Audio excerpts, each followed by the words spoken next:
Apologies, I was just getting my beer in order. I'm going to go after Elise, so whenever she goes, that's when I'm going to introduce myself. Just that's go in all I'm order. going to tell I'll go you. last. Elise, you go Marc's next. going first. I snorted. Shit. It's already like I can't. I might pee my pants too. Cannot promise that I won't piss my pants. It's happened recently. Okay. Are we all sorted? It's almost like you need some aluminium pants or something. And some oregano. Aluminum. Oregano. Sprinkle some oregano in there. Guys, what do you call Frosty the Snowman's wife? I don't know. Snowblower. Oh, dude, that's the worst one yet. I was going to say like frost nips, but I mean, I don't know. Terrible. Frost nips. Ho, ho, ho! Showing off, I see. Quite the leading lady, aren't we? Why don't you give us all a show? Music's been nice. Nice, naughty. Nice. There are hardly any naughty children. Patriotic little fella, waving a flag and everything. No, Claire, that's the Mormon Tabernacle Choir doing their annual team phone call.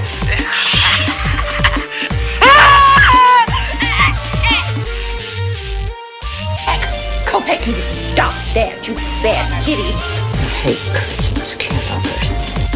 Merry Christmas! Before I forget, you want to die tonight? Hello, ho, and welcome to this very special edition of the You Run podcast. My name is Scott. My name is Mark.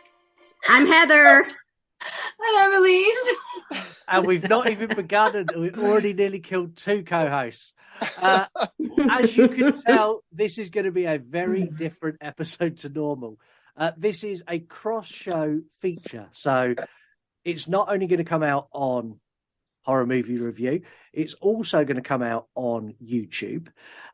We're joined by the wonderful Marvel nerd, who I self-confessed Marvel nerd, who I do YouTube with, Elise, and the closeted Twilight fan, Heather, who I do true crime. I don't give a fuck. I don't fucking care. Go ahead. And obviously the weekly co-host for Horror Movie Review, Mark.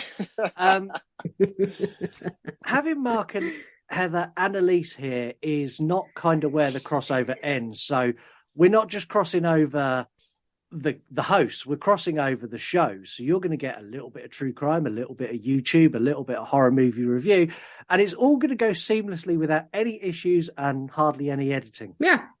And definitely we will go into labor. There is no way that's going to happen. I'm not going to go into labor. The baby, my vagina is too tight. I already told you guys this. I said what I said. I was talking about It's the not coming editing, out. not the baby. I'm answering Elise's question. Her response. Anyways, continue. Are you on snacks already? Yeah, Heather's snacking already. But What have you got? Heather's conscientious. It's a fruit cup. Heather brings soft snacks, unlike Mark, who eats crisps. He's like, as we brought everyone together, this is our Christmas gift to you, and your Christmas gift to us is to go and do quite a lot of stuff now. So you need to head over to YouTube. You need to smash that notification bell. Smash it, and subscribe while you're there. You also need to review both Horror Movie Review and True Crime and give it 5 stars. yes. Follow us everywhere at You Run Podcast and go and buy some shit from our shop. It's Christmas. Why have you not bought gifts? What's wrong with you people? Okay. They're broke. We're all broke. We're all broke, but everyone needs Christmas gifts. They need That's true. True Crime with a splash of wine t-shirt is what they need. I should have wore that shirt today because this one I have on is too fucking short. So it's fine. It's whatever. This week is a Christmas special. We've got some additional features, and you all got a show run for this, and your show run was about 8 lines long, so you have no idea what's coming. So Yeah, that's completely irrelevant to anything we are doing. Exactly. You basically Well, just it's sent like- us all the intros. Yeah, Yeah, there I is. was like, oh, I better read it before I go into the recording. And I read it. didn't. Like, I was like, I don't know what's happening. It's Christmas.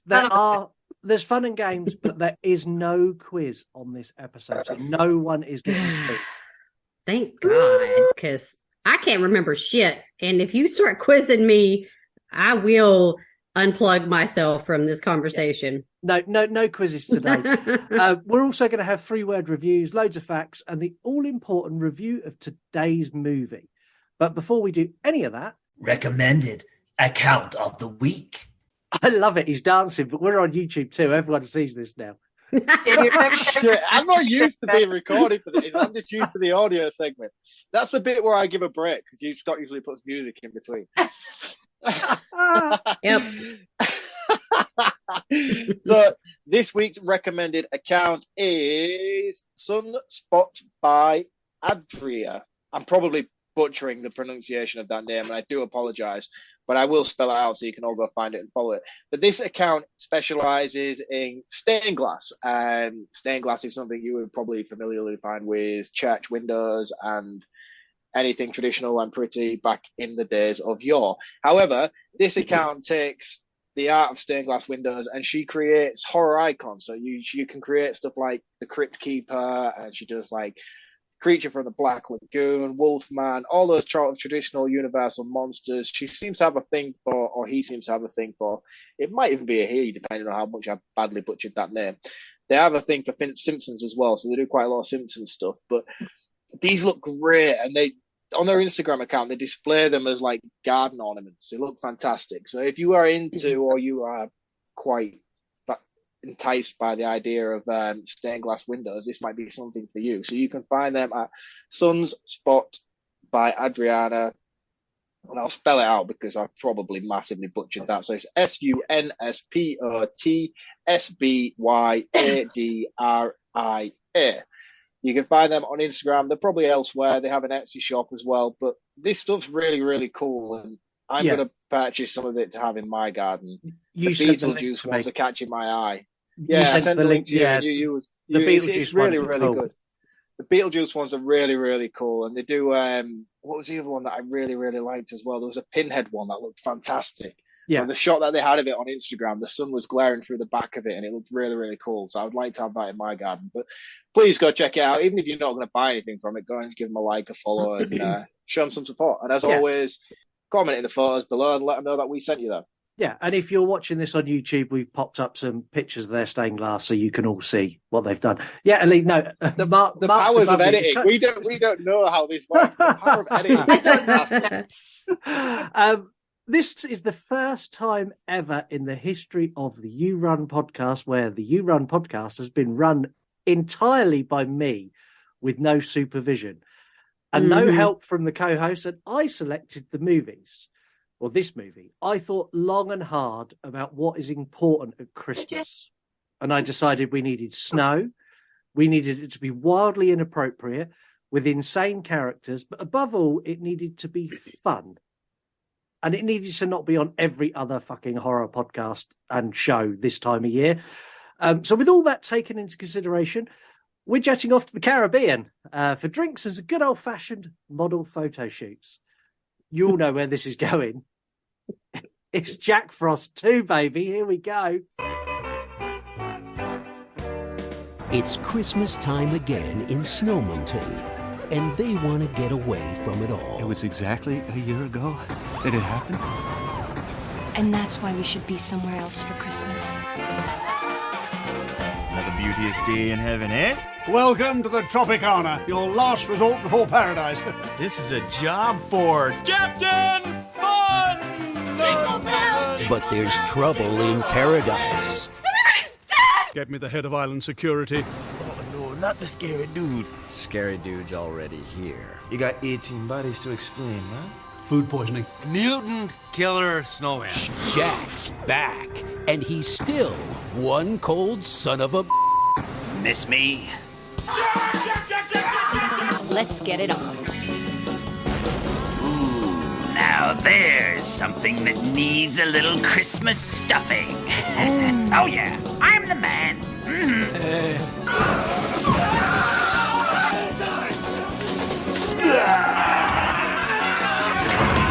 Well, that isn't the cutest little thing. Oh my God! Wouldn't mind practicing a little breaststroke myself.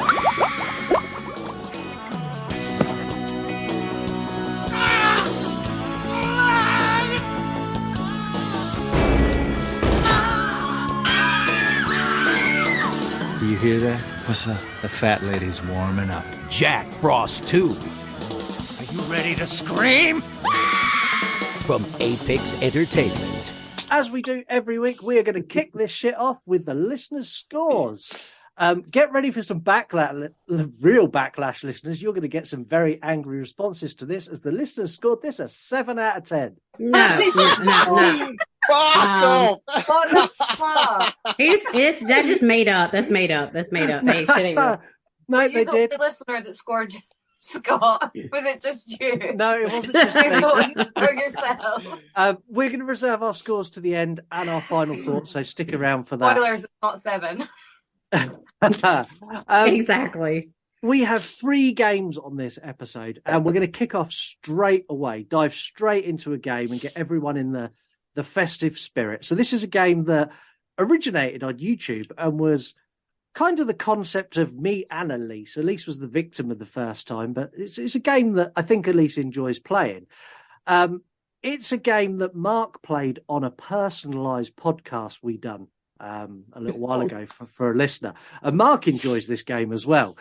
So we're going to play a game called Do You Spit or Do You Swallow? Do you? Well, this is it. What we're going to do is you're going to take a mouthful of your drink, and then I'm going to hit you with a Christmas-themed joke. And what we're going to do is we're going to see... I hope you've upped your game better than the intro. Maybe. We're going to see if you spray your drink everywhere and you spit, or if you are polite and you swallow. Is it polite to swallow? I think so. Depends on what you're into, I suppose. So if you can all take a mouthful of your drink. Oh, God. I'm doing water. Yeah. Already fucking lost. Already lost. I ain't even put it in my mouth yet. I'm going to have to go again. Yeah. Okay, right. We've all got some set. Here is the first joke. What did the boy with no arms get for Christmas? Nobody knows. He hasn't opened it.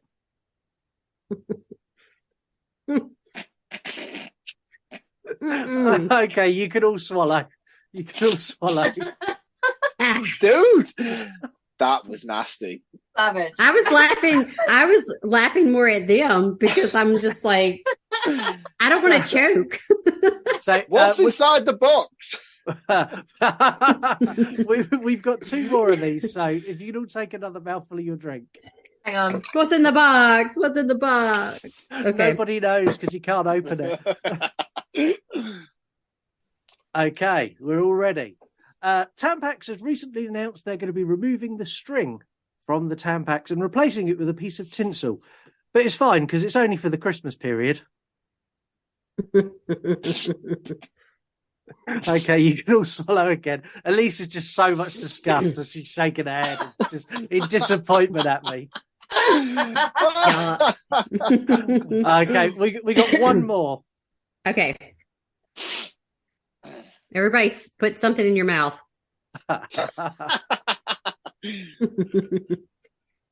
What's the difference between Santa's smallest presents and a horny virgin? Absolutely nothing. They both come in socks. And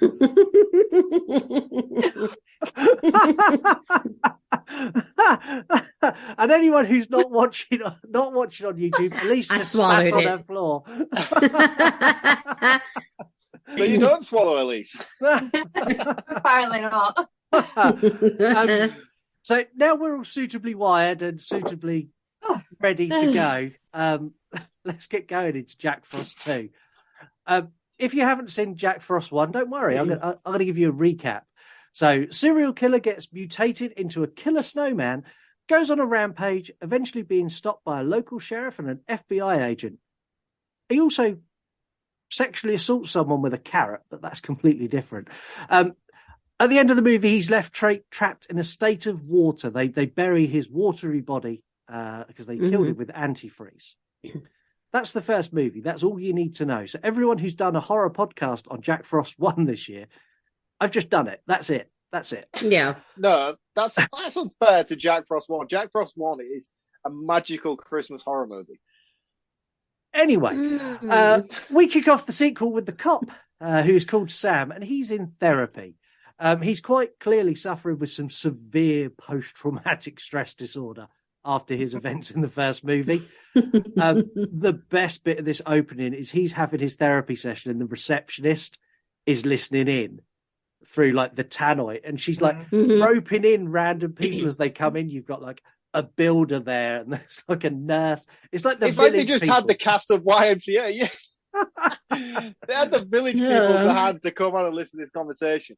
The thing that made me, I like this scene, and it starts off really, really well, because the thing that he does is he opens up with exactly the same folklore tale from the first film. So the first film opens up with a Christmas tree, and you get this weird little voiceover and this weird cackling little kid. Oh, it's creepy as fuck, yeah. But the guy who is telling the story of Jack Frost is the same story that, is it Sheriff Tyler? Sheriff Tyler's telling in his therapy session. It's exactly the same, word for word.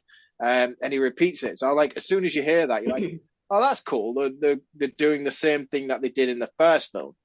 Yeah. And that is going to be the last time you hear me praise this film. Oh, humbug. I wasn't even going to give it that much praise, but okay, you go. The thing that gets me about this movie is everyone is like, oh, you're a little bit crazy, aren't you? It's okay, you're suffering. We understand. Everybody saw Jack Frost in the first movie, but have all now decided that they didn't see that. That's the one thing that annoys me throughout. All these people saw him, and they're like, it's okay. We know he wasn't real, Sam. It's fine, Sam. And Sam's like, you motherfuckers, you watched him kill people. What are you doing? We get some shots of a grave robber digging up the antifreeze Jack Frost. Mark! I'm sorry. I'm trying to really carefully open a section of beers. I do apologise. Oh, yeah. I didn't hear anything, Elise. I don't know about you.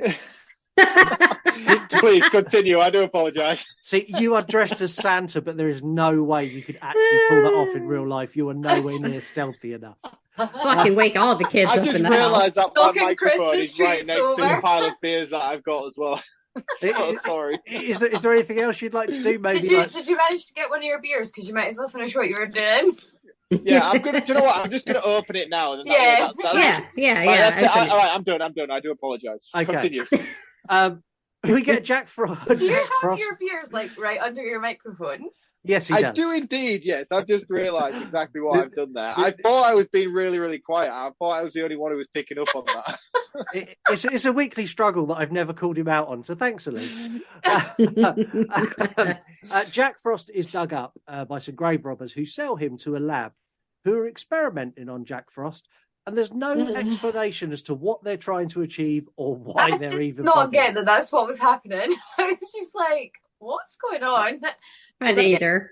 Yeah, that's to be fair though, I didn't see the first movie, so that probably didn't help. That's bizarre to me. How can you watch Jack Frost 2 without seeing? That's like watching Two Towers without watching The Fellowship. That's like watching Return of the Jedi without watching A New Hope. That is like the most bizarre thing I've ever seen. Because Scott said we're going to review Jack Frost 2, so I was like, well, I better watch it then. Yeah. Surely you would think, I better go and watch Jack Frost 1 and then 2. See, no, they don't cohesively blend together to me. At least I'm not getting. That's because you've seen Jack Frost 1, but if you hadn't seen Jack Frost 1, you'd be like, I better check out the I first. watched Jack Frost 1, and I was like, this is giving me absolutely nothing that I wouldn't have had before, because everything that happens in Jack Frost 2 that happened in Jack Frost 1, they explicitly say, they're like, oh yes, this happened last year. Like, yeah. There's nothing. They literally, in Jack We Frost 2, buried him out in the desert or whatever. They give you a full recap, so you don't need to watch Jack Frost 1. Anyway, the scientists are failing miserably, and one of them is whatever they're trying to do. Whatever they're trying to do, and one of them's lazy and leaves a cup of cocoa on the side, which gets knocked into the Jack Frost tank, which brings him back to life. And we get our first. Oh, I've waited so long to hear Heather say this. Heather, we get our first what? Kill scene. Yay! Wednesday Wine and Horror. It's coming back 2023. Heather says no. Hey. We get the glass tank shatters, and we get the shard of glass through the bloke's face. This actually looks good. It's a good practical effect. Yeah.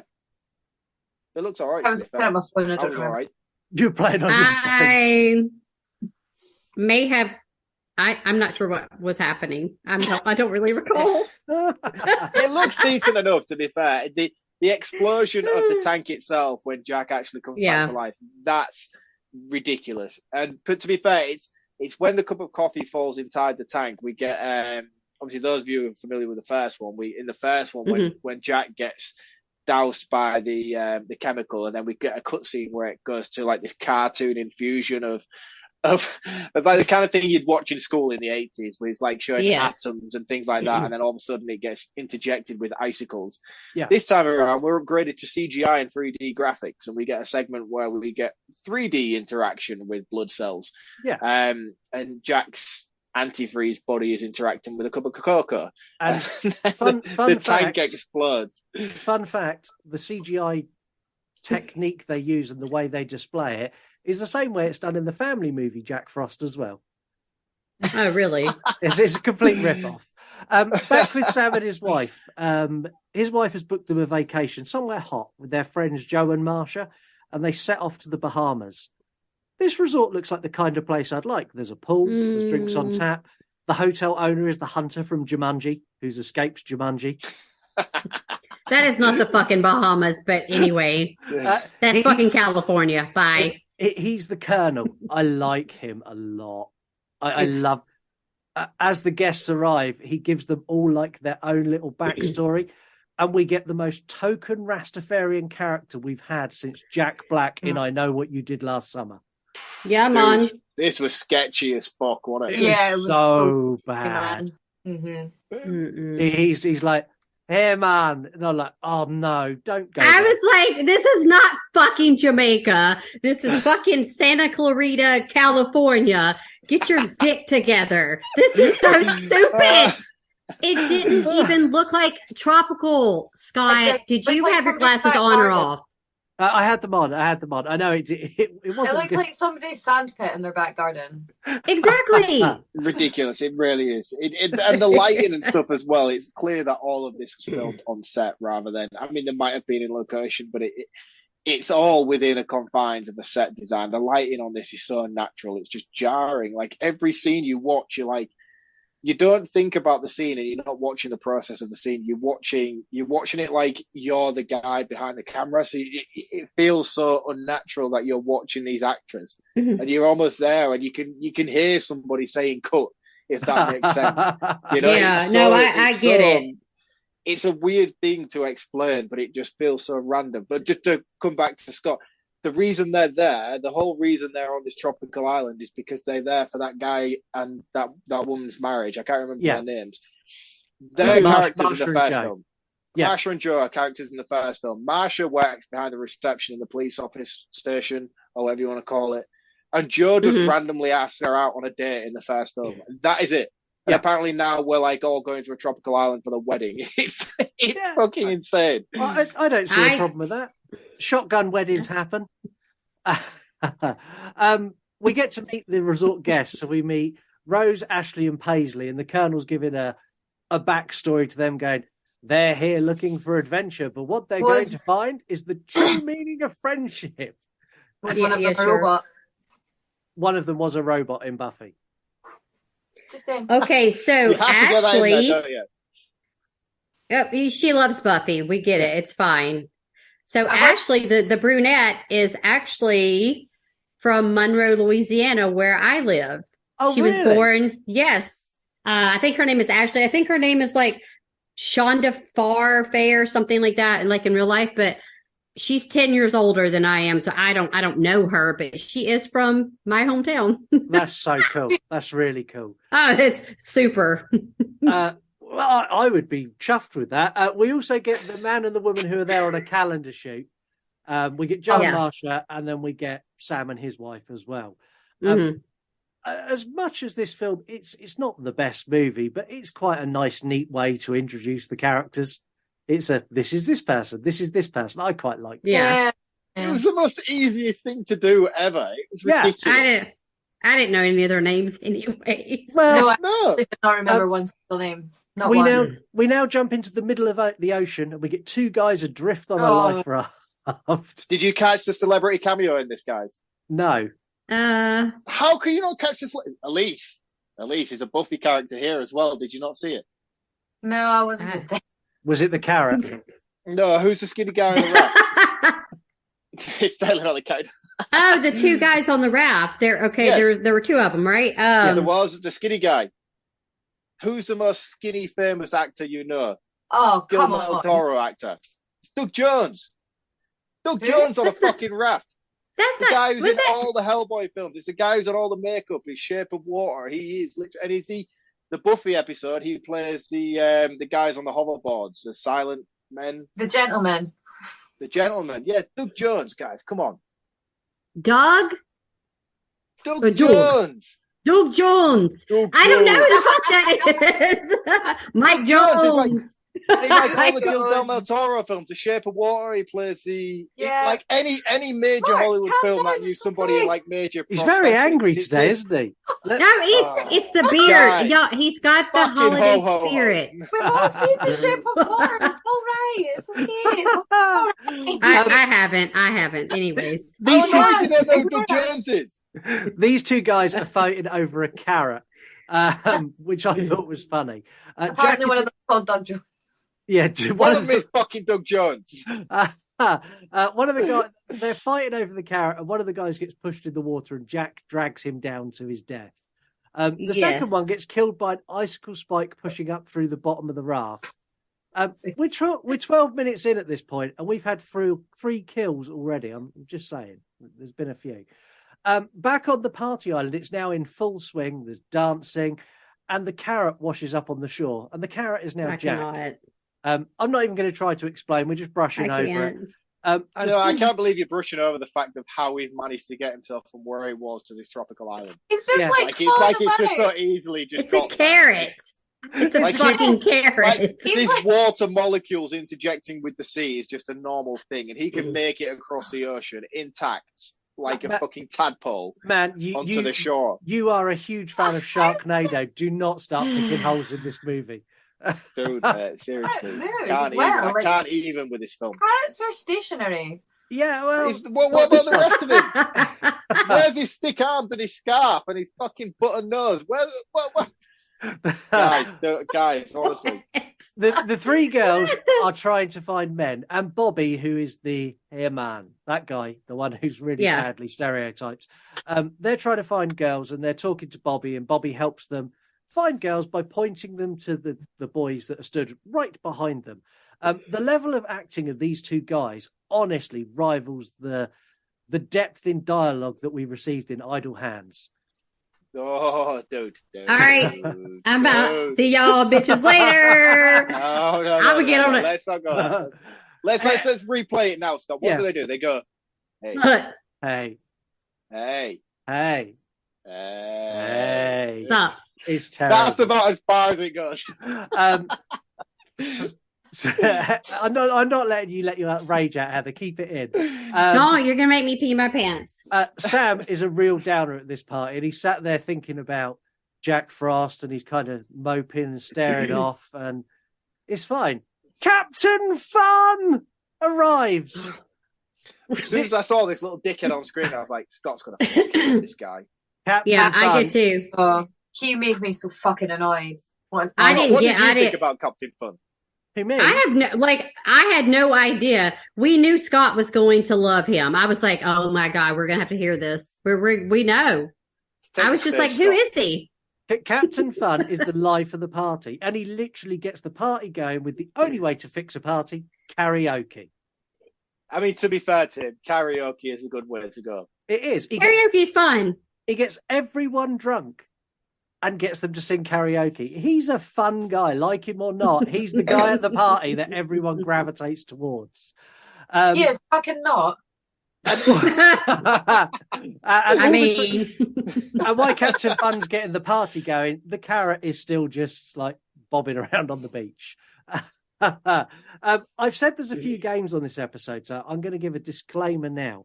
The next game is triggered by a keyword that I have that one of you, for a fact, is going to say at some point in this review. When one of you say this word, you will trigger the game, and you alone will play the game you trigger. Well, it's I not know fun. already. I can pre-anticipate where this conversation is going and what the word I don't is. know. And I know I'm going to be the I one don't to know say either. it. Well, I can just feel in my mind. Someone is going to say that word, and that is going to trigger our next game. Bez Mark. Swiftly moving on. The three girls are on the beach debating which boy they get, because there's 3 girls and 2 boys. Ladies, is this a conversation girls really have? No, it's not. He would get arrested because he was flirting with me so much. Shut the fuck up. Okay, so We don't talk like that. enough said. Okay. No. Can you get arrested for that? Can you get Did you see arrested that for being fucking that flirty? dickhead trying to flirt with me? What a knob he was. That's more like it. Yeah. So stupid. I He's all can't. like, hey, just think that's all it takes. It's fine, though, because Jack has spotted them, and he's on the attack. So the first girl gets to go some more charcoal. And Jack... Did you get what? Jack, What? She goes to get some more charcoal for the fire. And Jack somehow gets in a tree and starts dropping icicles at her. What the fuck was that? It was like huge. I was like, where the... So I thought this was the first kill because I wasn't paying attention. And I was like, where the fuck did that come from? I was so confused. The thing is, they all miss, and then he just goes full like Roadrunner style, and just this massive actually frozen anvil, and just splats this woman. What the fuck is this Looney Tunes shit all about? Yeah. It did make me laugh. It's not great, but it made me laugh a lot. No, it's not great. It was not great. And It's it was not stupid, and it was ridiculously not funny. And I was like, I laughed. One of the other girls goes to find the first girl who goes away. The second girl goes to find her, and Jack takes her out with like, I don't know, like icicles coming out from the floor, and then scares her, and she falls back in like a Mortal Kombat pit style and just impales herself on all the spikes. It's so infuriating though, because you don't even see any of these kills on screen. Everything's like a cutaway. Like it's either happens off screen and you just see the aftermath, or and it's just annoying. It's just annoying. And like, I know the first film isn't great, but one thing that film did pride itself on was like creative practical effects work. Like it's B-movie level practical effects work, and all of that is just lost here. Yeah, and it's apparent very early on where this is not. However, the third kill of the girl is exceptional, and I will not take anyone taking issue with it. Jack stabs her in the eyes with barbecue tongs. He also hits us with one of the best one-liners where he goes, "Ooh, barbecue tongs! I don't know whether to shit myself or get some barbecue sauce." Who wrote this? Who wrote the dialogue for Jack Frost? Because his dialogue is awesome. No, it's not. Your fucking opening gag. That's whoever writes your opening jokes for this show. Anyway, the following morning, Captain Fun is back as he jumps into bed with Sam and Anne. See, if somebody jumped into my fucking bed like that, I'm telling you, I wouldn't have survived it. No. Who is this Same. Why is this creepy dude going into people's rooms? And who's got the key for these rooms? And why has he got a set of them? Well, exactly. He jumps in and gives the daily activities. Today, I was like, why is he there? How has he got a key? What the fuck is this dude's problem? And what time is it? Because is he just woken them up? Because then he'd die even more. Not only that, what if he come? We've all been on a holiday with our other halves, and when you're alone in your hotel bedroom, you do some other stuff. What if he'd come in and they were like midway through? Captain, I'm sorry, I'll come back later. It's No, it would be Captain Fuck at that point, not Captain Fun. But I don't want anybody to bother me. Like, don't get in my bed. Yeah. No, thank you. Barely my husband. I don't want anybody. I don't even want the bar staff to talk to me. I'm like, just give me my drink. I know, same. I'm like, just leave me the fuck alone and let me vacation. Bye. Yeah, exactly. Captain Fun is the guy I make friends with on holiday. Oh my god! You are that guy. You are literally that guy, aren't you? I am literally. I am Captain Fun. There's a scream on the beach, and the Colonel runs to assist, going, "A damsel in distress." And he discovers the bodies, and he tells Bobby to go and call the island security. And Bobby goes, "No, not the scary dude." And then with that, stop. I can't with his accent. Manners. So the head of island security, Manners, pops up. I can't even believe this dude's back. How have they even written him back into this film, by the way? I have no idea. I have no So idea. Manners, for those who are not aware, Manners in this film is Manners from the first film. This is FBI agent Manners. FBI agent Manners is back, but he's played by a different actor, so he's not like instantly recognized. That's what confused me. I mean, I couldn't remember that anyways, but and he's got an eye patch now. He has got an eye patch. Jack Frost stabbed him in the eye with an icicle or a carrot. I can't remember which one it is. Do you want another fun fact? Yeah, sure. go on. Did Jack Frost stab Manners in the other eye? That's even better. That is brilliant. But the fucking stupid hammy replacement we get is just so off the wall. I hated him. Oh man, he's fucking funny. I thought he was really funny. I like Manners in the first film, but this Manners is just ridiculous. Yeah. I watched the first one after I watched this, and I was like, this Manners sucks. See, I like this Manners. I like when Sam recognizes him and he like grabs him by the scruff of the neck and goes, look, I've moved to a desert island. Because you know why? Because there's no snow or snowman here ever. Okay, do you understand? I was like, ooh, okay, I get it. Chill out a little bit. He's a little bit. I just thought this bit was funny because the guy's like, it was a shark attack. Oh yeah, it's like about 5 miles in from the coast. Yeah. Manners brings up the thing with the eyeballs on it, and he's like, could a shark do that? Yeah. It's just fucking stupid. They try to contact the mainland. The phone's not working, so they got to use the satellite phone, which is full of water. And they decide to wait until the supply boat comes in the morning. This whole segment of scenes is fucking pointless. The only thing that's funny is the real behaviour of the guests. So there's no one at the bar, and they go, hello, and after no one comes, they just help themselves.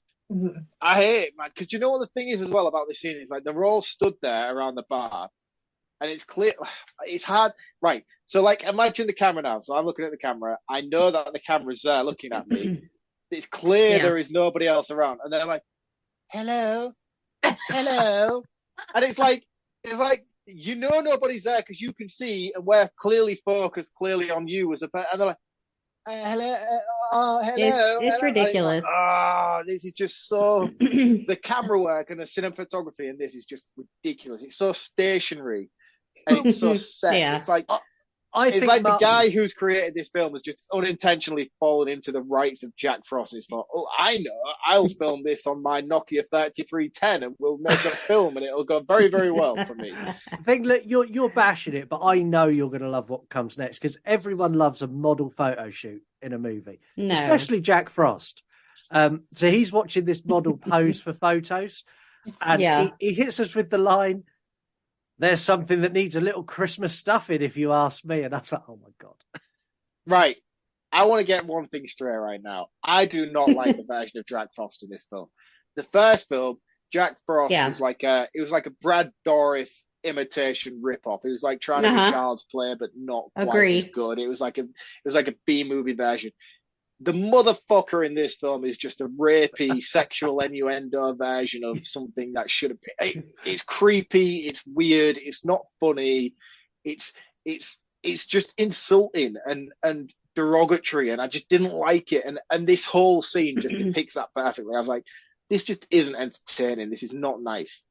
But doesn't somebody get carrot raped in the first one? They do. Yeah, but I didn't realize that was a thing. That's his dick. The carrot's his dick. Yeah. So it's like it's so science. Like, what else at least. Is he going to do it with? But this is just obviously. It's like every other line is just like sexual innuendos, and it goes on for so long, and it carries on. Let's run through all of those sexual innuendos, as now I know you love them so much.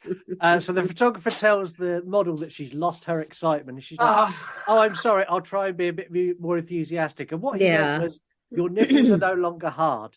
So she goes, "Oh, I'll get some ice." So Jack Frost instantly goes, "I'm going to become an ice cube." And she takes Jack Frost ice cube and rubs it all on her nipple.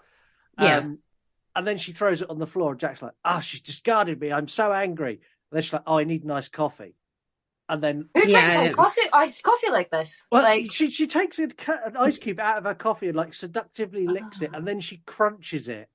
She eats it like she bites it, and then Jack's like, Jack just blows her mind, literally makes her head explode with no explanation how he's done it. From her swallowing an ice cube. Yeah. And this was good banter as well. Well, I think it was more Jack. I don't know. The logic in terms of Jack. It doesn't make any sense. Don't. I'm going to try. I'm going to try and do what I can do. Don't. Just don't. Yeah, okay, let's move on, please. If I eat a piece of ice later and my fucking head explodes, I'm suing somebody. Yeah. When I come back. But it's Jack, isn't it? Jack is the ice cube.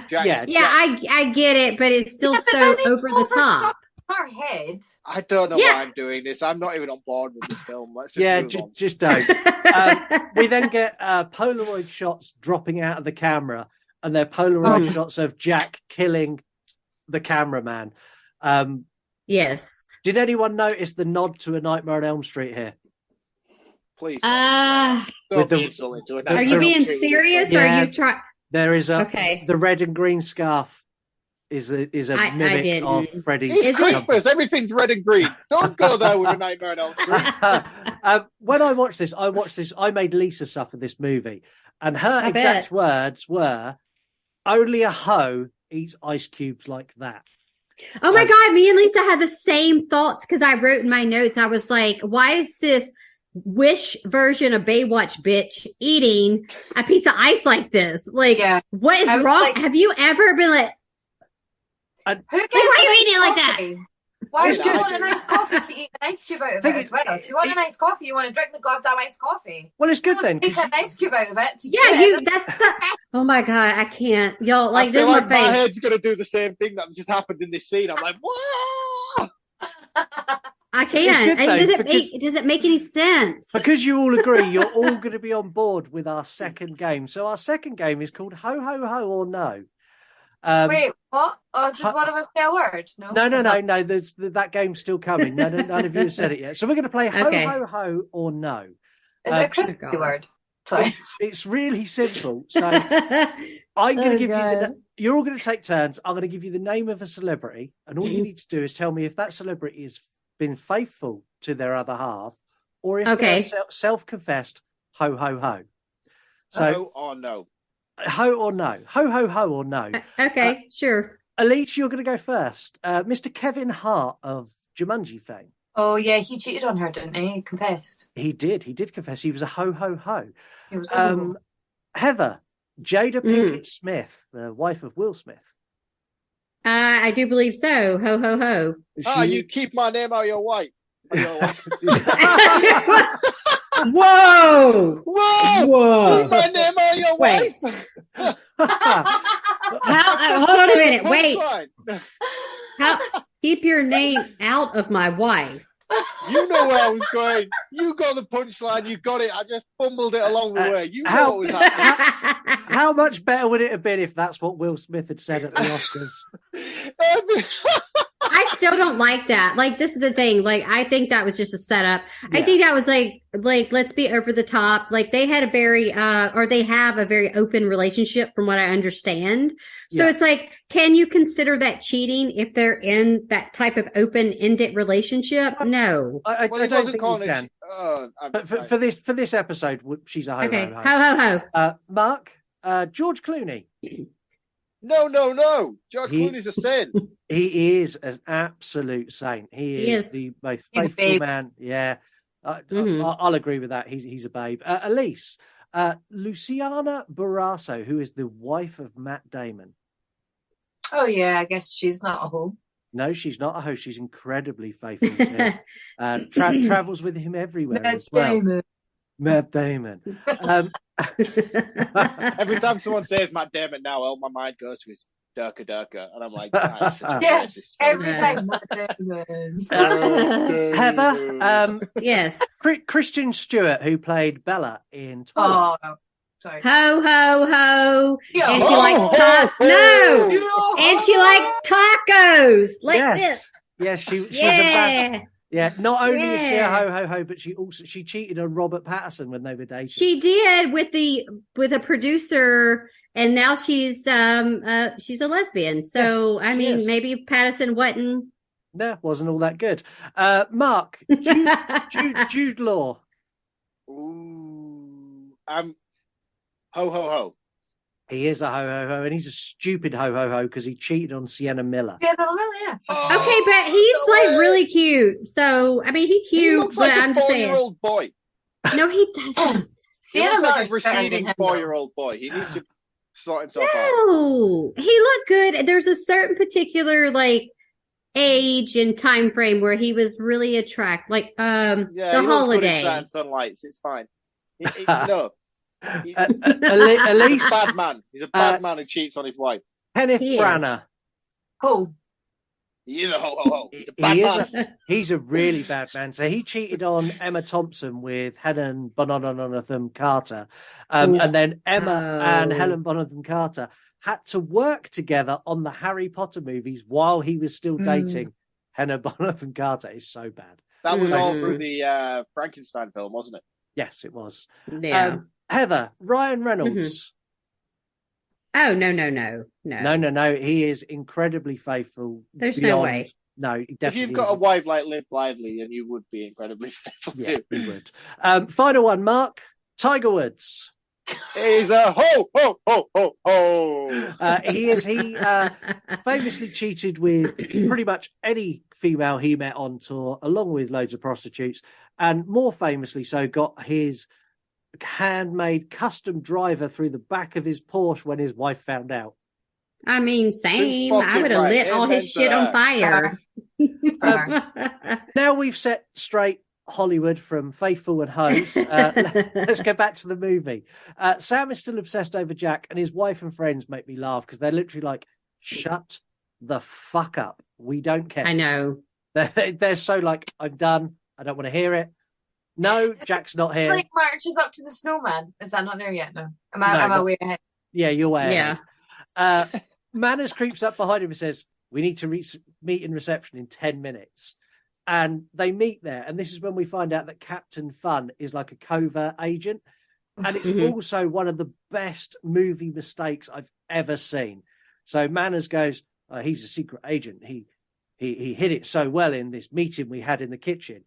And they obviously wrote that scene where they had this little meeting in the kitchen. They show that scene. But the writer forgot that Sam wasn't there and then had to write himself out of a hole where Sam goes, oh, yeah, I wasn't there. And Manners like, well, it was great. And it's just the writer just fucked up and didn't have the money to. I thought it was just Manners' character. No, it is a mistake. The writer made a mistake and didn't know how to get out of it. Do you know what's mind-blowing about that, though? The writer and director from this film is the same guy who wrote Identity with John Cusack. No. He fucking is.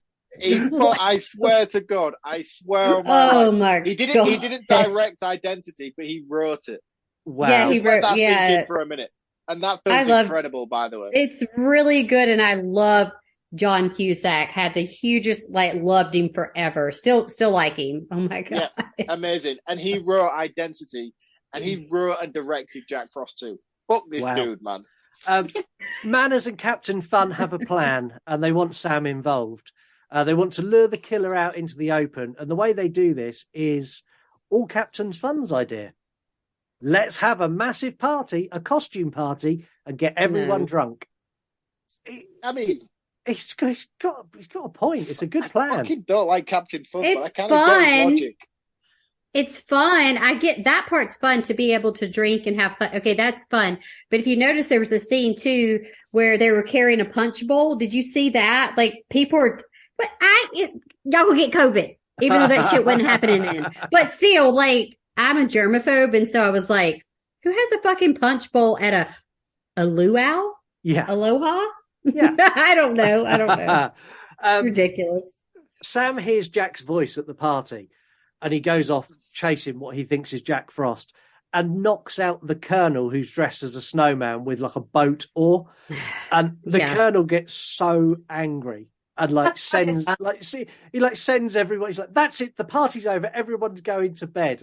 He gets so pissy about it. He's so pissy, oh, you bad man, I'm going to have to reprimand you for your behavior. We don't tolerate that kind of thing on the island. I'm like, fuck off, dude. What are you? I understand this is your hotel, but it's It's an island, and this is like, I'm the gatekeeper of the island. You can't do this here. Yeah. This is not tolerable behavior. I'm like, fuck off, man. Like, this guy's suffering from post-traumatic stress disorder, and you just dress like a fucking snowman and pranced about like the Ice Queen in front of him. It's like, I'd whack you in the face with an hour as well.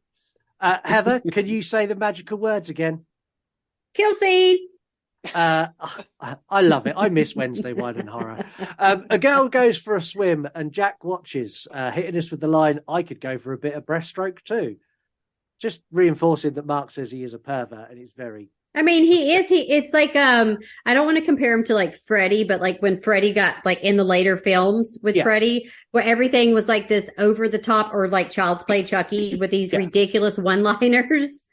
Yeah. But it's just like sexual rapey innuendo. They're all sexual. Yes. None of them are actually funny or catchy. No. They're just all like perverted. Yeah. Just perverted, yeah. Like he's got its market audience, and the thing is, what makes this worse is he freezes the pool with the girl swimming topless, and the only reason they done this scene, and I'm 100% convinced, is to see boobies in the water and then boobies pushed up against the ice afterwards.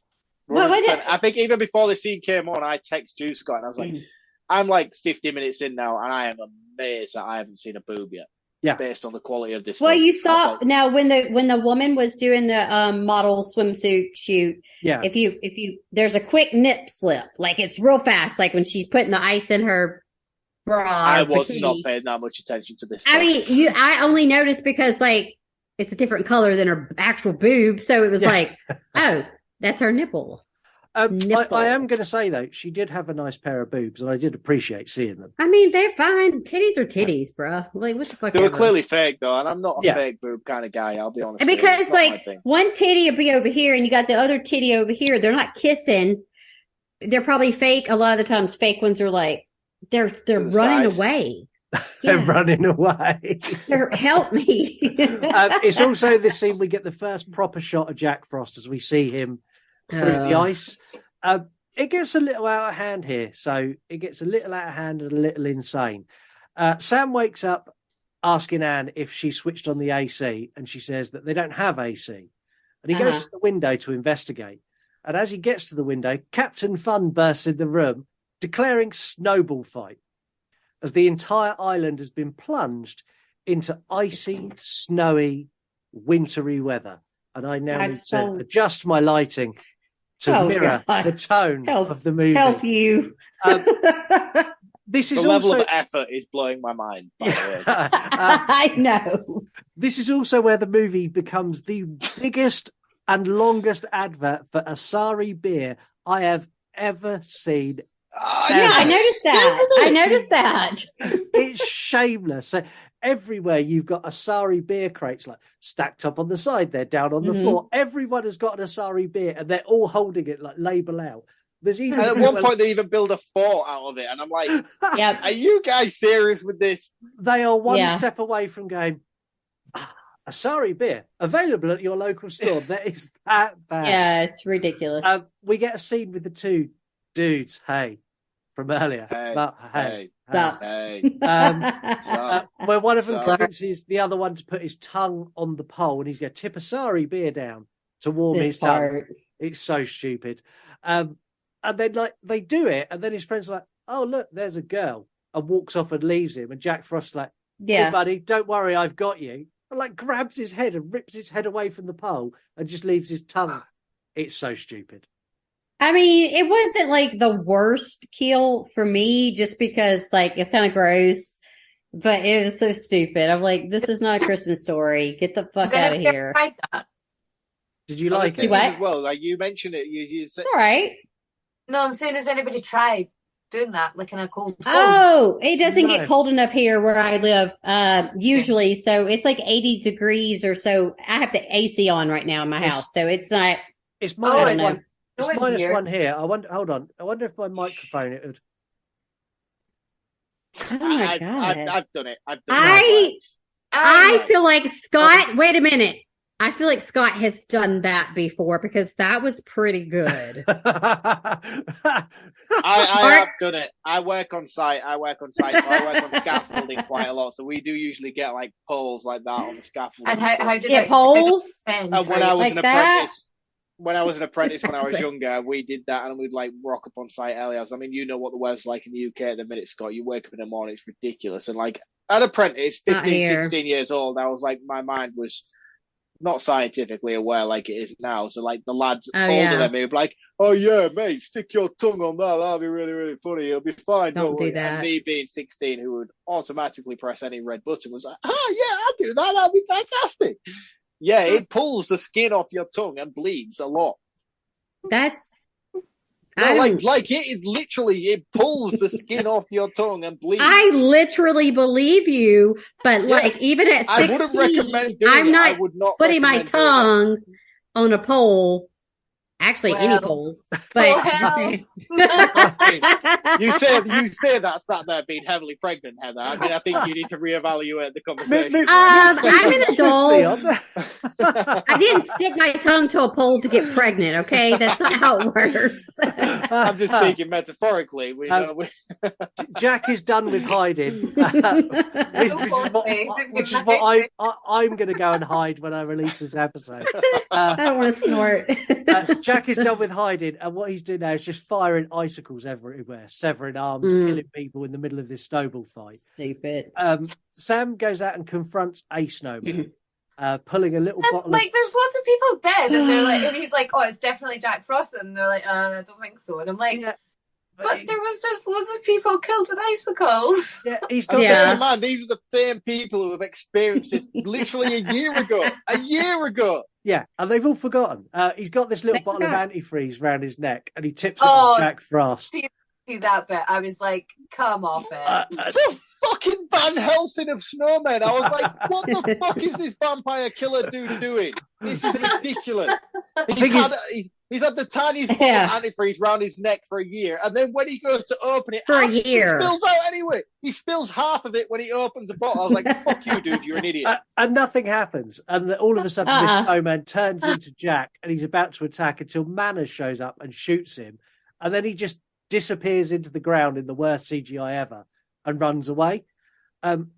Everyone now accepts that Sam was right, and I kind of felt a bit of redemption for him. Everyone's like, "Oh, do you know what? That actually was Jack Frost, and he's killed lots of people. And we remember him from last year now." It's like, oh, come on.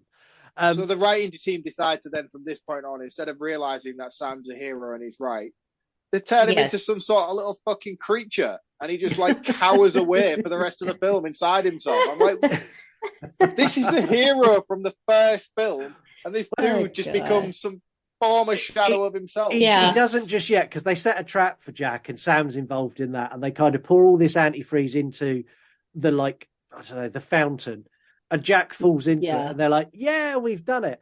And then Jack gets up and he's like, "Do you know how much this shit fucking stings?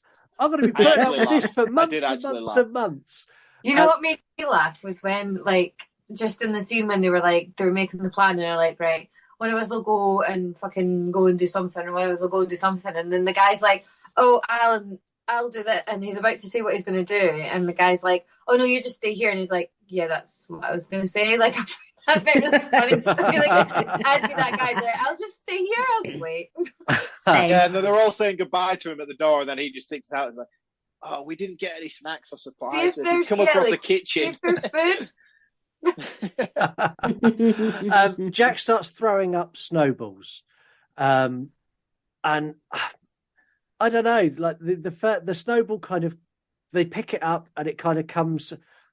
How would you lot describe this? What is it? A cute little blob of snow.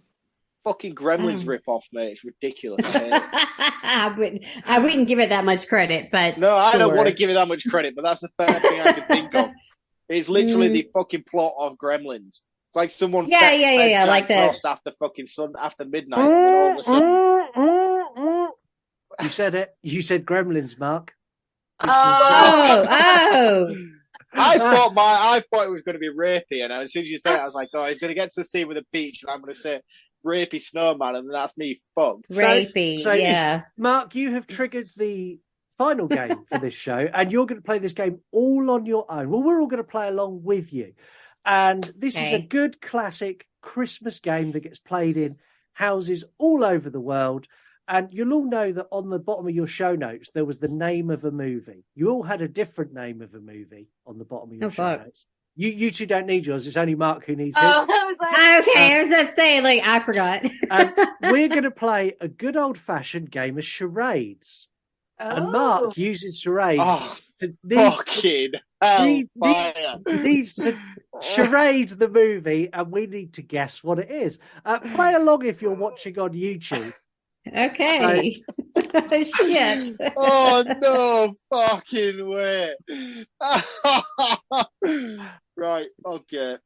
So, do you know what your movie is? Yeah, I fucking know what my movie is. That's why I'm being ridiculously over the top at the moment. How on earth am I going to display this properly without getting cancelled? You would start with like that, because that's 3 words, and then you go from there. Okay. Oh, so it is 3 words. You was right. 3 words. 3 words. 3 words. First word. Scissor. Lesbian. Lesbian vampire killers. Boom! Oh, wow. I mean, I got the first word. Wow, that was good. Saved me a lot of hassle. Thank you very much for that, Elise. that was so quick. And Elise, as you got that so quick, if you could pull up your show notes, we're going to do your one now. Okay. Oh man, So, I hope I don't guess shit. No, I'm not going to make you, because Elise got it so quickly. Elise now has to play the game. As soon as he did this, I was like, oh, I got that part, but I don't, So, Elise, I don't know. How the fuck am I going to do that? I have no idea. Mark did his. Hey, Mark did his. You're creative. You can do it. I got you. We'll start with how many words? 1 word. Okay. That makes it even harder if it's just 1 word. Yeah. And I don't know. There's absolutely no way to. Right, let me think. Is it Blur by any chance? No, come on, Elise. You know how to behave. Come on, Elise. You've got this. You can do this. First Don't syllable. worry about embarrassing yourself. First I'm syllable. sat here like Santa. First syllable. Okay. Right. I don't know. Snatch. Snatch. Well, okay. It's just 1 word, right? It's just 1 word. It's just 1 word. So that does make it harder, actually. And it is a horror movie. Okay, 1 word, horror film. I'll okay. help. I'll help. I'll mime with Elise. So. Thanks. Oh God. Oh my. Tongue. Lick. Lick. Tongue. It's Scott. I cannot. Don't do erotic faces ever again. I might have the baby. No, striptease isn't a horror film. No. What's that? Let me do the first syllable, right? I don't know how to do that in charades. First syllable. So, like friends, the Karate Kid. The Karate Kid.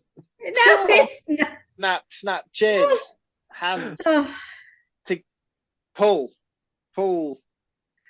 rip, tear. Elise, put them out of their misery. What movie was it? Freaky. What did you do? Free? That's not freaky.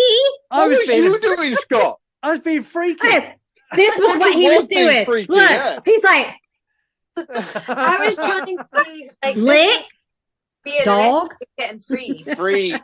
Free key. I see where you were going. I think I would have done something like, and then y'all would have been like, "Oh, that's freaky." That's more freaky than licking the microphone. Twist your nipples. This is freaky in any situation. Exactly. Okay. Well, that's the final game. While we're doing it, go on, Heather. What you got? Yeah, go on, Heather. Let's do yours. I gotta look it up real quick. Hold on, because I wasn't prepared. Because I'm gonna be like honest with you. Like I didn't even remember the name. I gotta go down. It's right at the bottom. There's a movie name. Okay. Okay, but Scott knows what it is, obviously. Yeah. Okay, so Scott, I've not seen this film. Okay, you don't need to have seen the film. To But find that's those fine, two right? words. Yeah, those 2 words. Okay. You could do those 2 words without seeing that film. Ah, I'll say okay. 2 words. Right, 2 words. Mm-hmm. Do it. I feel real competitive, like I need to win one. Jack. No. Jack. Fanny, Willie, penis. Erection. Penis. Elise said it. What is that? Willie. Willie. Okay. Free Willy. What horror movie have you seen called Free Willy? Right, okay. Hold Yes. Oh, well Elise done, got Elise. it. What did you say? Willy's Wonderland.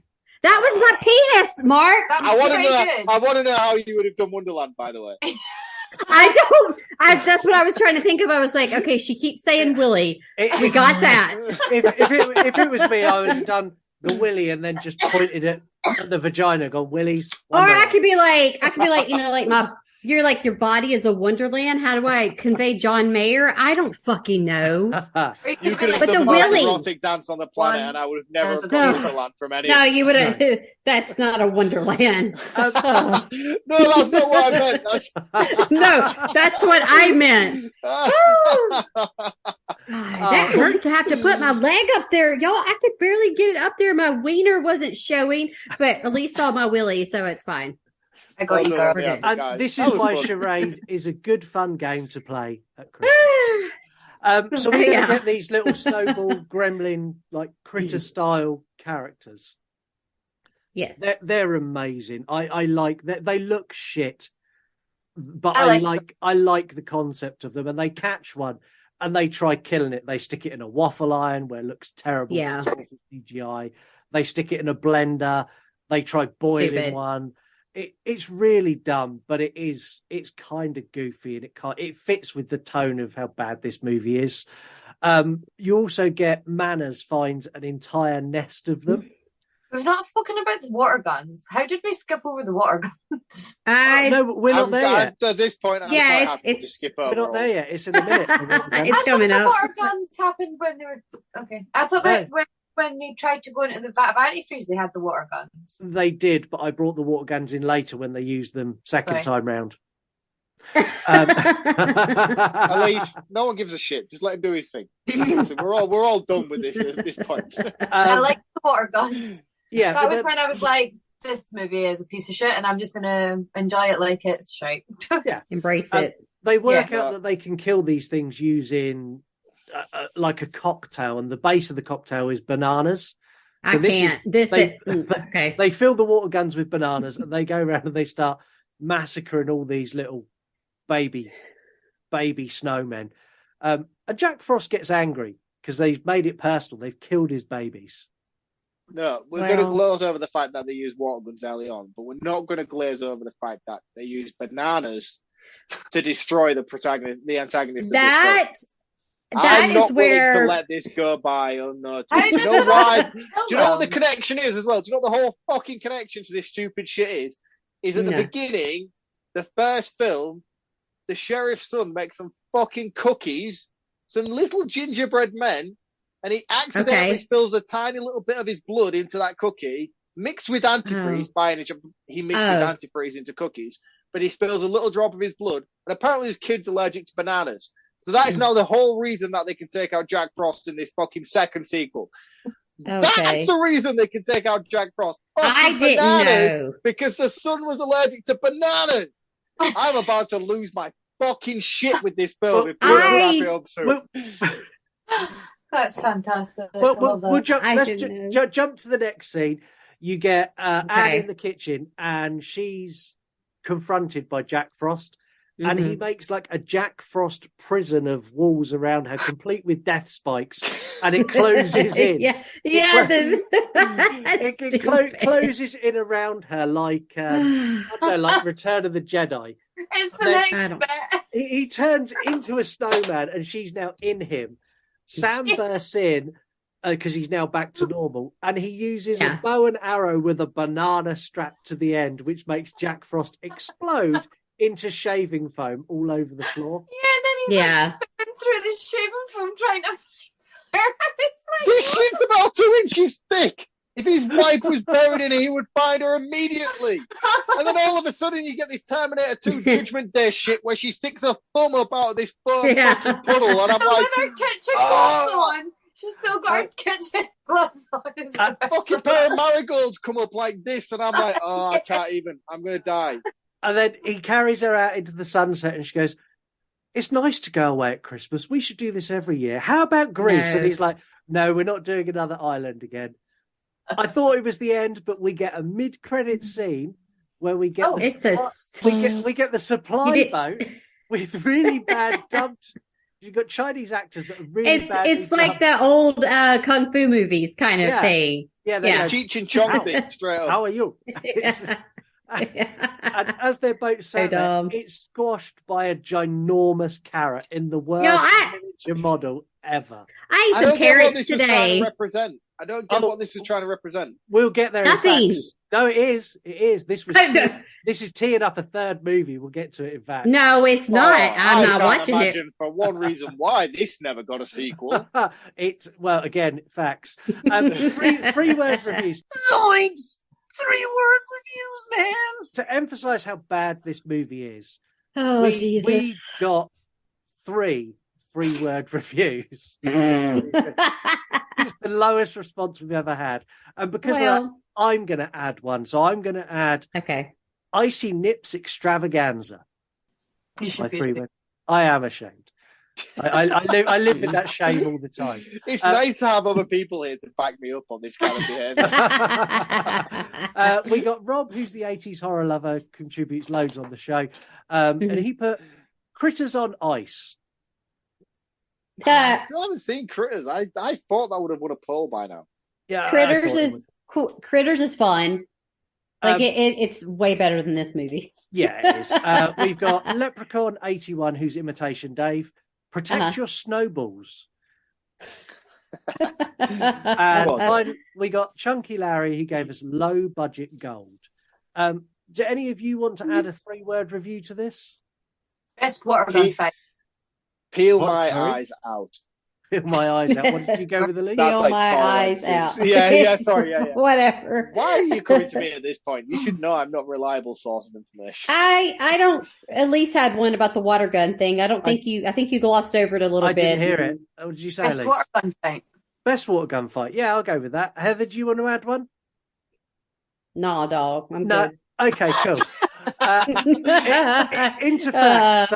Magic. Low facts. Low. The subtitle of this movie, Revenge of the Mutant Killer Snowmen, was added because they got into so much trouble with it. When the first movie was released, you had Jack Frost and then you had the Michael Keaton Jack Frost.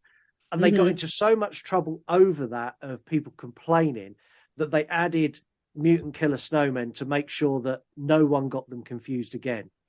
But they were there first. Their film came out first. They did, but they still got into loads of trouble. They shot this movie for 4 weeks, and it rained the entire 4 weeks. They had no sun whatsoever. But that's half the problem with this film is it looks like a set. It looks like it's made up. Yeah, exactly. Yeah. It's not on location. I could drape a fucking Caribbean backdrop right now and then add a few lights to it, and that's what it looked like. It looked like everybody was filming on a green screen, but in 1999. The worst bit. So one of the worst things is the 2 guys floating on the raft. When you're watching them float around, there's a shot where they pan the camera around. It's quite a long shot, and you can see the island behind them. They are within eye shot of the shore, but instead of going towards the shore, they fight over a carrot and both die. Doug Jones. Yeah. Doug fucking Jones, by the way. Yeah.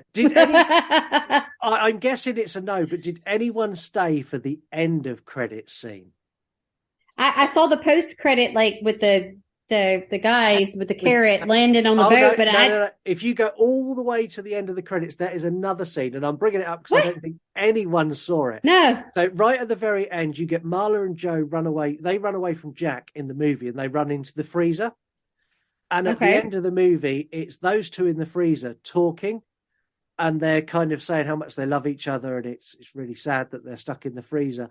And then they both go quiet because they both die together in the freezer. It's the most horrific post-credit scene ever. What cut did you watch? It's so bad. They literally she's like, I love you. He's like, I love you too. She's like, it's sad we're not going to have our life together. He's like, I know. Oh, well. And then they get quieter and quieter, and then it just ends. It's like, oh, man. Where did you watch it at? How is that? I watched it on Amazon. Yeah, it's free. Okay, so I watched it. Well, yeah, here in the United States of all the Americas, I did it on Tubi. Yeah. And so it's like commercial breaks. But I mean, they don't really edit anything out. It's just commercial breaks. But I turned it off as soon as I could. I was like, I got to turn this shit off. I'll be honest. I only caught the post-credit scene because I was sat writing notes and it was still running. And yeah. I heard speaking and went, what? Oh, okay. I'm not going back to check this shit out. Nah, I don't care. In I believe December 2016, writer and director Michael Clooney revealed there are plans for a third movie, which would feature a giant Jack Frost as seen in the closing scenes, and it would be known as Jack Frost 3 Jackzilla. No, it's not. It is. I hope I don't. Wait, in 2016 though, correct? That was when stuff was. He is currently looking for a funder, and he's almost there. There are rumors this movie may hit cinemas. This may be a cinema release in 2024. Wait, you mean to tell me that it's taken him 6 years to find someone to want to back up this wonderful project? Yeah. It's taken him 6 years to find more than 100 people to watch this fucking film, let alone back it. I mean, like, to find actors, well, maybe not. Maybe the actors and actresses won't be a hard part. Wait for this. The best bit is his reason why he's waited to really start pushing it. So I laughed a lot. Mark, you're going to lose your shit. He waited so long to fund this for the same reason that James Cameron waited to continue Avatar, because he wanted CGI to catch up with his idea. Okay. Put this film, I'm out.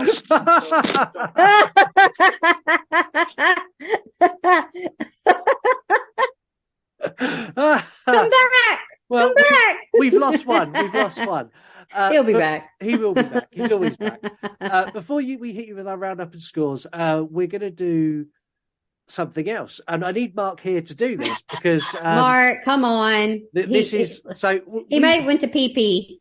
So one of the things you can do on all of our shows is you can get in touch with us, and we will take whatever you say very seriously, and we will give you airtime and all of that kind of stuff. And we had someone pick Mark up on some comments that he made. So Mark famously trashed Buffy the movie, much to Elise's disgust. And also, I like that movie. Yeah, I liked it too. I rated it a lot higher than Mark did. And one of our listeners has already had a back and forth with Mark over Buffy and called him out numerous times. So this is a continuation of that call out. So he's coming back now, which is good. I seen his shadow. Yeah, and I think it's good. So Mark, you're back just in time. So back when we done our Creature from the Black Lagoon episode, Mark made some comments, and he tore into. We've done a 1-star review of Creature from the Black Lagoon, and Mark tore into this person saying that you can't do that, you can't be like this, you need to have foundation to tear apart a movie. In fact, I'm just going to play you the clip instead, because that's going to be easier. Okay.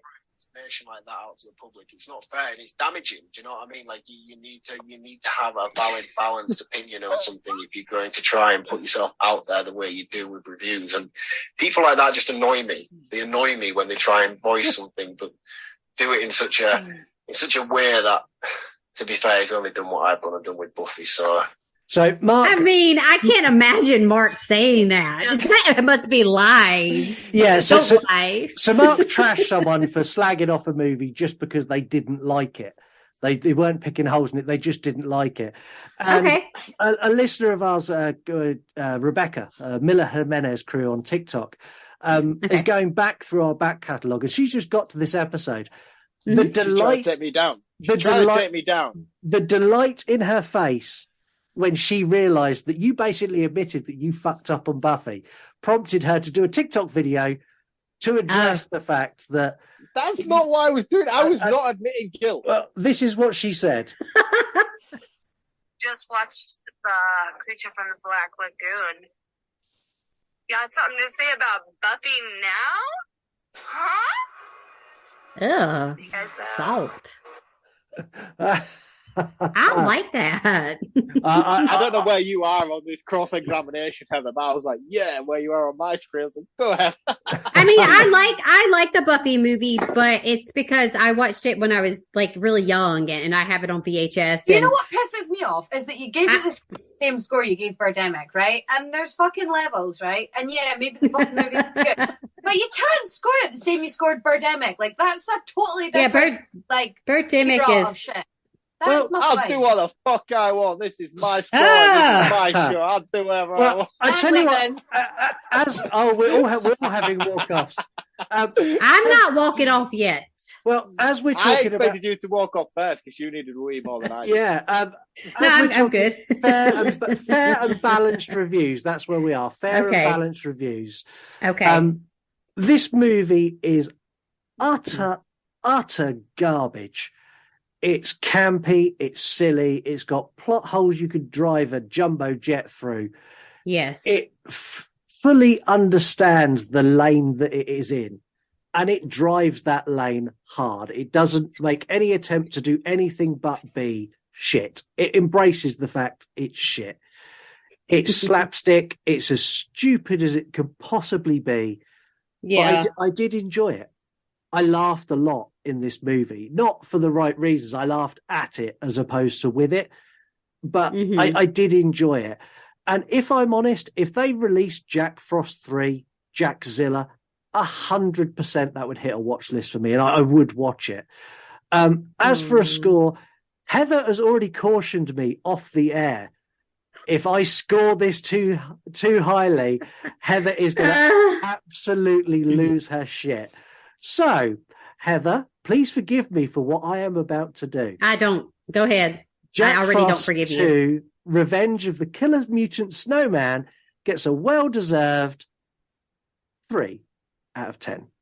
Okay. You're saying that like that's appropriate. That's still fucking ridiculous, man. Heather, where are you I with don't. this? Okay, so we've been on this debate before. I think me and Mark have talked about this.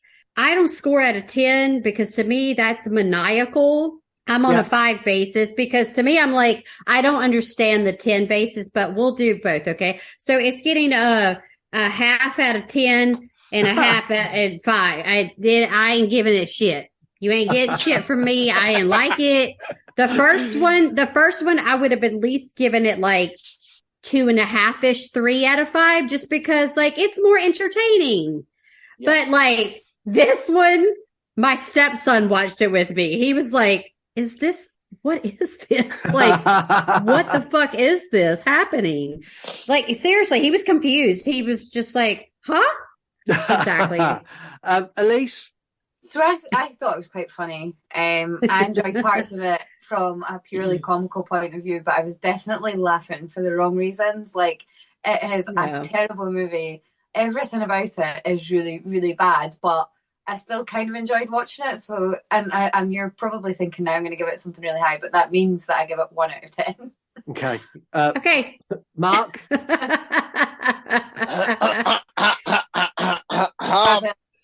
Right. You love this. It's a 5 out of 5. Take this opportunity. It fuck isn't 5 out of 5, my friend. I'm going to take this opportunity to just briefly talk about Jack Frost 1 first, because I feel like you need some context to understand where I am with this film. So Jack Frost 1 is a seasonal enjoyment for me. I watch that film every year, and it's as ridiculous as this film is in concept. However, Jack Frost 1 delivers on a level of the cast and characters, regardless of the quality of acting that they provide to that film. They all have a very straight-laced purpose with the story. They're all very serious with the film. They're all very, very on point with the characters that they're trying to be. The practical effects work in that film are on point.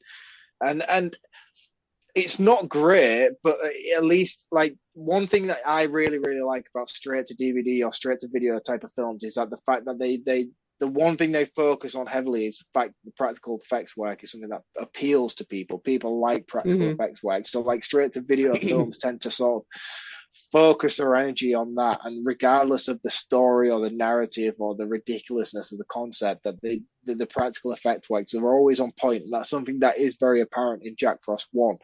And Jack Frost 1, the character of Jack Frost himself, is as much as he is a rip-off of Brad Dourif's character from Child's Play with the Chucky character, it's the same thing, and he does ham it up quite a lot in that first film. Jack Frost 1 is a very, very solid Christmas horror film. It's a silly, but it's very seasonal. It's very, the music to it, everything else about it, it's very seasonal. You couldn't put that on any other time of the year other than the build up to Christmas. Jack Frost 2 completely undermines anything that is established in that first film. The character Jack Frost, the snowman himself, Jack Frost in this film just turns into some rapey little fucking sexual innuendo piece of shit, and it's not even funny. It's just fucking derogatory, and I don't enjoy it. I didn't think it was good. I thought the writing was disgraceful. The camera work and the cinematography was shocking. Everything was felt like it was built on a set. It was disgraceful behavior.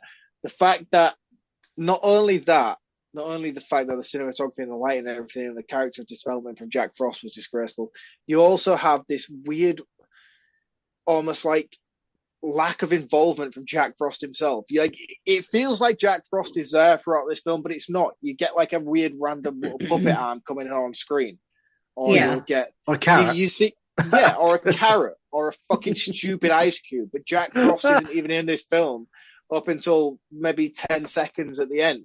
Whereas in the first film, Jack Frost was the antagonist. Jack Frost was the purpose behind that story. You'd see him show up. He would attack the victims. He would. This film, you don't get any of that. He shows up on screen, and when he does show up on screen, he looks like a fucking Teletubby with a scarf. I thought he looked like a bear, like a white bear, like in a bear suit type thing. So undermining of what they've done in the first film. The first film lies very much in that trauma sort of environment. It's a very much a trauma film without being a trauma film. It's over the top, it's ridiculous, it's silly, but it's done in a way that's not over the top. Whereas this film just took it to a whole new level. It didn't find the right balance for me. The comedy just didn't land. The self-awareness didn't land. It just felt too on the nose, and I fucking hated it, man. I hated it, and I didn't enjoy it. How much did you hate it? Half a star. It's the lowest I can give it. He's with me. Yeah, I think me and Marc are kind of on the same wavelength. If I could give this shit a 0, I would, but my ranking. I mean, you can if you want. I can't, because the lowest I can go is a half a star. That's my lowest possible ranking. Okay. That's what this gets. If you do want to watch this movie after all 4 of us have trashed it, it's available on Amazon Prime in the UK. It's available on Tubi in the US, and there's a free copy on YouTube, but you need to search Jack Frost 2 German. And it's in English, but it's listed under German. I don't know why. We are back on Friday. No, don't do that. We're back on Friday with news. On Monday again on our new release day. We release on Mondays now with our second Christmas special this year, which is going to be Christmas Bloody Christmas. A little bit of fun before we go. Now, as co-hosts, you all have a job on the show that you do every single time we record, and that is each of you sign off the show in your own unique ways. So, Marc, hit us with that movie quote. Happy Christmas to all, and to all a good night. No, that's not okay. Okay, we'll let that go. That's not okay. No. Heather, bring it to me. No. Elise, if you do yours, and then I will do my bit for that. So you do yours, and then I will sign off as Mr. Frost himself. Bye. I love it. Do it again. Really? Yeah, and again. Bye. And I'm now going to do a goodbye from Jack Frost. Look at these pair of nips. See you later. Heather, this is your final recording before you go for baby time. So because of that, I think it's only fair that you get the final sign-off to our Christmas episode. So if you would like to say goodbye from all of us and from you until you're back next year. Okay, I didn't have anything prepared, and as you know, on True Crime, I'm just like, I'm not going to sing, you guys. I know you're super like hoping I was. Do you want to build a snowman? No, the fuck I don't. Anyways, how I end a lot of our true crime episodes is that I usually end them with a PSA. We need people to be safe, right? It's the holidays. You got to be safe. So my PSA is going to be to stay away from carrots that are longer than 6 inches. Stay away from them. I know that it didn't happen in this movie, but y'all saw what happened to her in the first one, right? Yeah. Solid advice. Let me tell you too, also, another PSA. If you put a body on a body, it makes another body. It does. Keep yourself safe. But in all seriousness, this was a blast. I'm going to be sad to actually leave. Like it fucking sucks kind of. But I'll be ready to get this baby out of my body so that I can come back on and have a glass of wine because that's what I want to do. That's what I do. Standing ovation for Heather. Oh, okay. Hey. Okay, I showed my belly. Hey, that might bring us some extra cash in. You never know. People like that shit. This is true. Like that shit. They do. Thank you, everybody, for listening and everybody for watching. So wherever you're viewing this, if you're listening to this on Horror Movie Review, what you need to do now is you also need to go to YouTube and watch it because there's so much visually going on that I can see right now. There's a hell of a lot going on. I have a beard. Mark has the most hair that he's ever had. I don't know. I saw a picture of him with hair. He did have hair once. It was long in the day. It was very long. This is where this was where I would like my future to be. To put it on the top. No. I'm just happy for it to be here. I'm just happy. Yeah, you don't grow a beard either, do you? No, I guess not. I don't know. I'm literally like a chicken on Christmas days. He's like a what do you call it? Sphinx cat? The hairless pussy. That's what he is. That's gonna stick. Mark is now the hairless pussy. Oh, I don't like that. That's Mark. Elise is dressed like she's going to the fanciest party ever. Elise is so sparkly and looking so very sass. Very sass. She's my Kate Winslet. Heather is wearing the spookiest of spooky t-shirts. With the what fits. Babiest of babiest bellies. Yes. And I am dressed appropriately for this movie. You are Captain Fun. Mark's about to go on fire.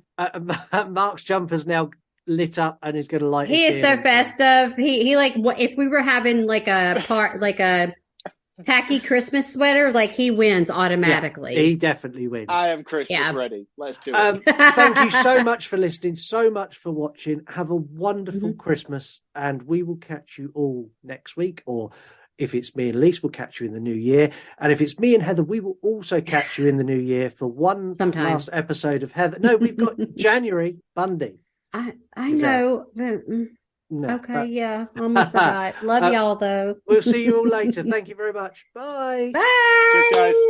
Bye. Ho, ho, ho! Showing off, I see. Quite the leading lady, aren't we? Why don't you give us all a show? Easy's been nice. Nice, naughty. Nice. There are hardly any naughty children. Patriotic little fella, waving a flag and everything. No, Claire, that's the Mormon Tabernacle Choir doing their annual theme phone call.